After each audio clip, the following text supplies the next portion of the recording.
I was halfway through a 12-month deployment when I saw my own truck listed on Zillow. There it was, parked right in front of my house. The house I still legally owned. The one I hadn't authorized to sell. But that wasn't even the worst part. The man in the photo? He was wearing my Seahawks sweatshirt. Holding the leash of my dog. Standing next to my wife. My name is Logan Barrett. I'm a 41-year-old Master Sergeant with the U.S. Air Force. At the time, I was stationed at Al Udeid Air Base in Qatar. Long hours, desert heat. And the kind of quiet that makes your thoughts louder than they should be. I had just finished a night shift when I checked my email. There was one unread message from Marissa. Subject line. Let's be adults about this. I already knew. Still, I clicked. It was short. 3 lines. I've filed the paperwork. Tyler is moving in. Please don't make this harder than it needs to be. Attached was a PDF, divorce papers, already signed on her end. She hadn't called. Hadn't warned me. But that wasn't what hurt most.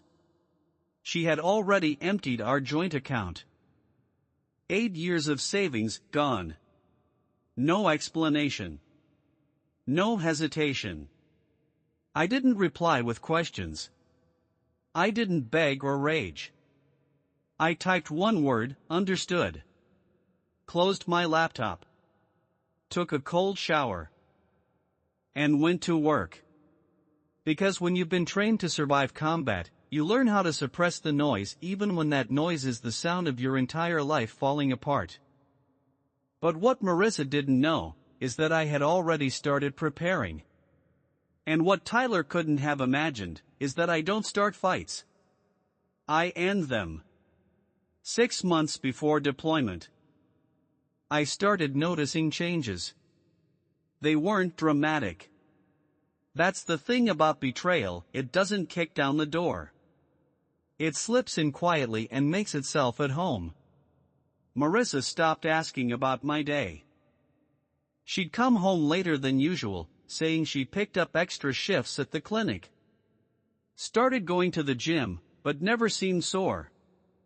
New clothes. New perfume. A new group of friends I'd never met. And a brand new passcode on her phone. I didn't accuse her. That's not who I am. I don't go through people's messages or follow them around like a jealous kid. But I wasn't blind either.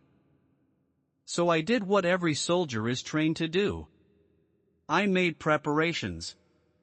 I opened a second bank account at a credit union across town. Quietly started shifting part of my pay there.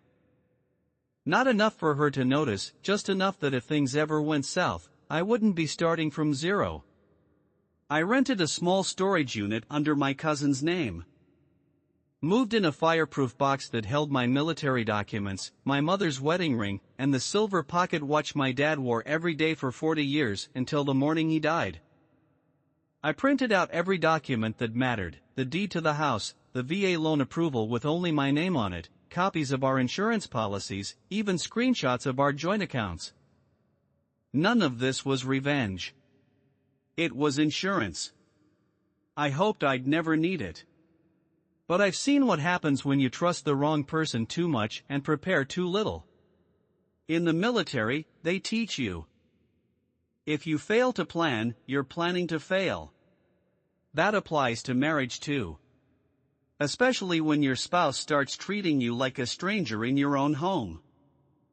I even installed a new security system the last time I came home on leave. Told Marissa it was for protection. She didn't ask questions. She just nodded. That was the first time I realized she didn't care enough to argue anymore. There's a specific kind of silence between two people who've stopped being a team.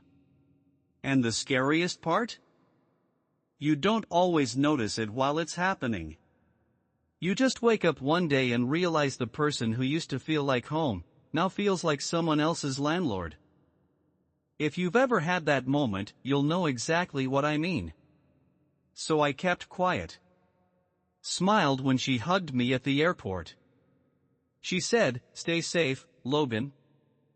Like I was a neighbor going on a work trip, not the man she used to cry over when I deployed. I boarded the plane with one thought in my head. I might be going off to war. But the real battle might be waiting for me at home. 2 weeks into deployment, I got a push notification from the bank app. $6,800 withdrawn. I froze. We'd set that account aside for emergencies, car repairs, medical bills, home maintenance. Not moving in and new boyfriend emergencies. The next morning, another notification, $4,300 gone. Then $1,500. Then $10,000. The transfers were getting bigger. I logged in and saw what was left. $38. 62. I stared at the screen, half hoping it was a glitch. It wasn't. I called the bank from the phone center on base. The woman on the other end had a kind voice. She sounded sorry. Said the transfers were all authorized by Marissa. Small ones at first, over several weeks, then larger chunks once she realized I wasn't watching. I asked her if there was anything I could do. She paused, then said quietly, "Unless you can prove fraud." "I'm afraid not." Fraud. The word hung in the air like a storm cloud. I walked outside, into the heat. Past rows of sun-baked vehicles and sand-colored tents, and stood under the weak shade of a utility pole. Around me, guys were laughing, playing cards, calling their wives and kids. FaceTiming birthdays back home. I felt like a ghost in a world that used to be mine. That's when Raymond, my bunkmate, found me. "Dude, you look like someone punched your soul. What's up?" I told him. Everything. No jokes. No sugarcoating. He didn't offer cliches. Didn't say, "You'll find someone better or it's her loss." He just looked at me and said, "So, what's your move?" That one question snapped me back into myself. Because I do have a move. I always do. That night, I logged into our home security system. I'd set it up 6 months earlier with cloud backup, motion-triggered video, front door cam, indoor cam facing the living room. I clicked play. And there he was. Tyler. Sitting on my couch. Tossing her purse on the counter I had built by hand during leave last summer. And they kissed like they'd done it 100 times before. In that moment, something shifted in me. I didn't feel rage. Not sorrow either. I felt something sharper. Clearer. A cold kind of focus. This wasn't about heartbreak anymore. This was war. And I wasn't going to fight it with fists or fury. I was going to do what I'd been trained to do. Assess. Strategize. Execute. You don't win battles by screaming. You win by being smarter than the enemy. I pulled out a notepad from my locker and started a list. Call James, my army buddy who became a lawyer. Check terms of VA loan. Review house deed, confirm my name is the only one. Track all transactions from joint account. Call the storage unit, confirm access history. I didn't sleep that night. Didn't need to. I had a mission now. And for the first time since getting that email, I felt something close to peace. By sunrise, I had already emailed James. Subject line, need legal help, discreet and urgent. He replied in under an hour. Call me. Secure line only. I made the call from a secure station on base. Told him everything, from the withdrawals to the home security footage. He didn't say much at first. Then, after a long pause, he said, "You need to come home, man. There's a lot more here than just a cheating spouse." I requested emergency leave the same day. Used accumulated leave time, signed all the right papers, called in a few favors. 2 weeks later, I landed in Boise. Didn't go home. Didn't even tell anyone I was back. Checked into a motel under a different name, met James at a diner just outside town. He slid a folder across the table. Inside, the house deed, VA loan details. Copies of my real signature and one document that didn't belong. A refinance application. Approved 3 months ago. For $330,000. My name was on it. But it wasn't my handwriting. "They forged your signature," James said. Specifically, Marissa did. And she listed someone as co-applicant. He pulled out a second page. Tyler Ridgway. Age 37. Multiple DUIs. Fraud charge in 2019. Real winner. I stared at the paper. She hadn't just emptied the account. She'd taken out equity from our home, the home I bought with my VA benefits, and forged my name to do it. She was planning to sell it out from under me. I took a deep breath and let it out slow. What are my options? James leaned back. First, we prove the signature's fake. That shuts down the refinance. Next, we file a fraud claim with the bank. And if you're feeling generous, we don't press criminal charges yet. I nodded. It was more than fair. He added, "We'll also file a temporary freeze on any sale attempts. If they're trying to sell, that buys us time." That afternoon, we went to the bank together. I showed them my military ID, real signature on my license, and proof that I was deployed during the supposed signing date. The loan officer, a guy named Weston, went pale. "I'll need to report this immediately." "Good," I said. "I've already filed a police report." That evening, I got a text from Marissa. "Who have you been talking to at the bank? Tyler says someone asked about the refinance." I didn't reply. The next morning, James filed formal paperwork contesting the loan and submitted a fraud affidavit to the county clerk. 2 days later, Marissa called. I didn't pick up. Her voicemail was tight, nervous. "Logan. We need to talk. The bank called about the house." "What are you doing? If this is about the divorce, we can discuss it like adults." "Like adults." Same line she used in that first email. I still didn't respond. That afternoon, James called. The bank froze the refinance money. But there's more. "What now?" "Tyler got pulled over this morning. Driving your truck. On a suspended license. They impounded the vehicle." "Good." "Oh, and the police found something in the truck, a box of prescription pads from the dental clinic Marissa works at." Not blank. I went silent. "She's been stealing prescription pads?" "Looks that way. The cops are investigating."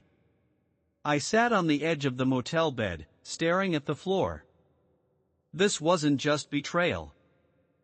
This was criminal. And it might not even stop with me. Here's the thing they don't tell you when your life falls apart.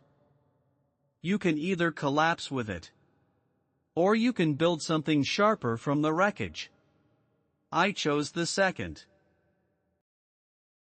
The next morning, I met with the bank's fraud investigator, a guy named Thompson. tired eyes. Coffee stain on his tie. But sharp. The kind of man who's seen too many people get taken. This kind of thing happens more often than you'd think, he said, flipping through the forged refinance documents. Spouse deploys. The other spouse sees an opportunity.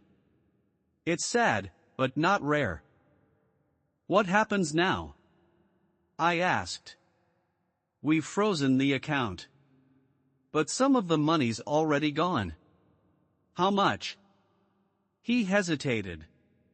About half. Roughly $14,600. I leaned forward. Where did it go? He glanced around, lowered his voice. Technically, I'm not supposed to show you this, but... Then he turned his screen toward me. A list of transfers. All of them made within 3 weeks of the loan approval. Each one sent to the same name, Daniel Spencer. Who the hell is Daniel Spencer? I asked. Not my department, Thompson said. But you should have your lawyer subpoena these records. I walked out of that office with a folder full of evidence and a gut full of fire. Called James the second I hit the parking lot. He called back an hour later. Got him. Daniel Spencer is a real estate agent. He specializes in quick sales, cash deals, no inspections, lowballing people in crisis. The next words made my chest tighten. And he's done business with Tyler before. 3 closings in the past 2 years. I sat down on a bench outside the courthouse, trying to catch my breath. So this wasn't just a personal betrayal, I said. This was a setup. Looks that way. Do we know how many others? I found 2 similar complaints filed in Idaho. Both military. Both deployed husbands. Both lost their homes while overseas. I clenched my fists. It was bigger than Marissa. Tyler had a pattern. Daniel Spencer had a system. They were targeting military families, using deployment as cover, forging signatures, flipping homes below market, and pocketing the difference. They think I'm just another uniform. I said quietly. Another guy who won't come back in time to stop it. Well, James said, let's prove them wrong. He had already contacted the FBI's Financial Crimes Division. This was now interstate wire fraud, identity theft, conspiracy, all involving VA-backed property. And they were listening. That night, I sat in my motel room in silence. Didn't touch the beer on the nightstand. Instead, I opened my laptop and re-watched the security footage. There they were again. Tyler and Marissa eating in the kitchen I renovated. The same kitchen I had bled over, swearing under my breath while installing the backsplash during leave. I watched Tyler pour wine into one of my etched glasses, the ones from our wedding registry. I watched Marissa laugh like none of this had consequences. And I realized something. They were already celebrating. They thought they had one. And that was their first mistake. The next morning, my phone buzzed. Text from Marissa. We need to talk. Can we meet? Riverfront Park, 11 a.m. I showed the message to James over breakfast. Don't go, he said flatly. She's not trying to apologize. She's trying to cover tracks. I know, I said. I'm not going. But I want to see what she does when she thinks I'm not watching. By 9:30, we were parked across the street from my house. At 9:45, Marissa came out, got in her car, and drove off toward Riverfront Park, right on schedule. Now what? James asked. Now we wait, I said, pulling out my phone. 10 minutes later, a silver SUV pulled into the driveway. The logo on the door? Spencer Realty Group. Daniel Spencer himself stepped out, wearing aviators, clipboard in hand. And then Tyler walked out of the house like he owned the place. Big smile. Shook hands. Held the door open. James and I didn't follow them in. We didn't have to. I had installed indoor cameras 6 months earlier. Motion activated. Audio synced. Cloud storage. I opened the live feed and turned the volume up. Daniel's voice came through loud and clear. Should be listed by the end of the week. I've got a buyer interested already, cash offer, as usual. Tyler, what price? Daniel, we list at $470. Offer will come in at $420. Everyone walks away happy. And the husband? Daniel snorted. She says he's military. Deployed. They never fight it. Worst case, he throws a tantrum, then settles. They always do. James was already recording the feed on his phone. I forwarded the link to Agent Patel, the FBI contact James had connected with. Subject line, happening now. Within 30 minutes. Unmarked cars surrounded the block. We watched from 2 houses away as agents moved in calm, precise, direct. Daniel Spencer and Tyler Ridgway were both let out in cuffs. Inside the house, agents collected documents, scanned computers, secured hard drives. It was fast, professional, and honestly, satisfying. My phone rang. Agent Patel's voice was calm but sharp. We got them on tape discussing fraud, wire fraud, and intent to sell under false pretenses. We'll need a formal statement from you within the next 48 hours. Gladly. She paused, then added. Your ex-wife, just arrived on scene. She seems distressed. I looked up the street. There she was, standing on the lawn with her hands over her mouth, watching as everything she thought she'd gotten away with came crashing down in front of her. James turned to me. What happens to her? I thought for a moment. That depends, I said. On what she knew, and on what I want. The federal case moved quickly after that. Both Tyler and Daniel Spencer took plea deals. They turned on each other faster than I expected, each trying to shave years off their sentence. And in doing so, they gave the FBI everything. Turns out, this wasn't just a scheme between the two of them. It was a 3-state operation. Dozens of forged documents. At least 11 other military families who'd had their homes stolen out from under them. And Marissa? She claimed she didn't know. Said Tyler convinced her that I was hiding money. Deployment bonuses, hazard pay, back-end investments I never told her about.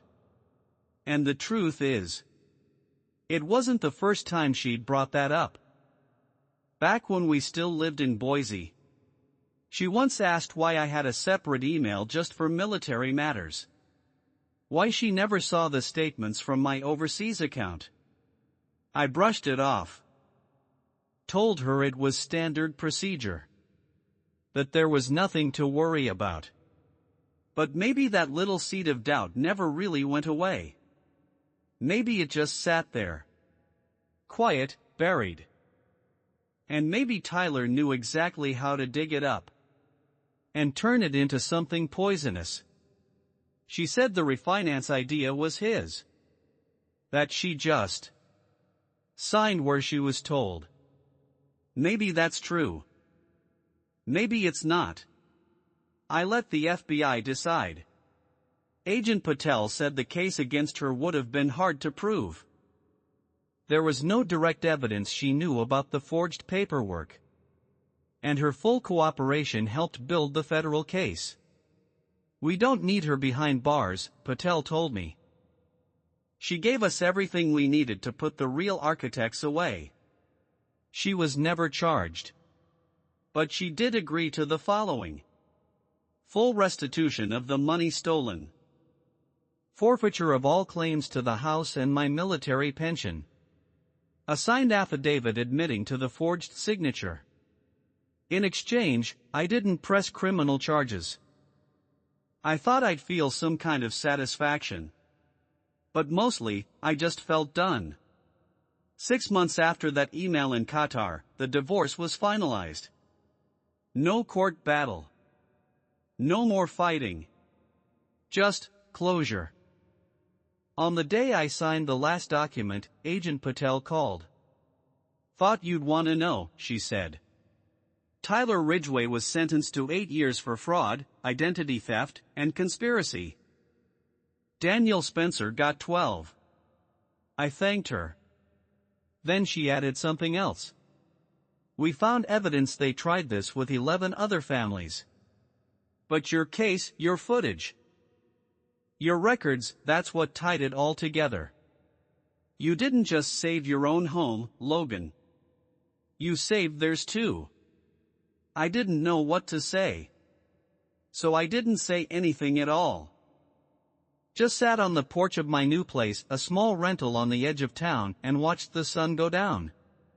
Sometimes, the only reward for doing the right thing is knowing that you did.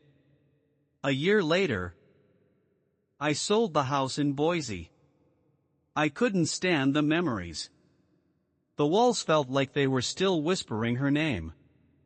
I bought a small cabin outside Missoula, Montana. 2 bedrooms. 10 acres. A creek running behind the back porch. No neighbors for miles. I took early retirement from the Air Force. 20 years was enough. I'd given all I could. Now, I do carpentry for locals, fixing fences, building decks, teaching teenagers how to use their hands for something that doesn't involve destruction. I got a dog. German Shepherd. His name's Scout. Quiet, loyal. Never lies.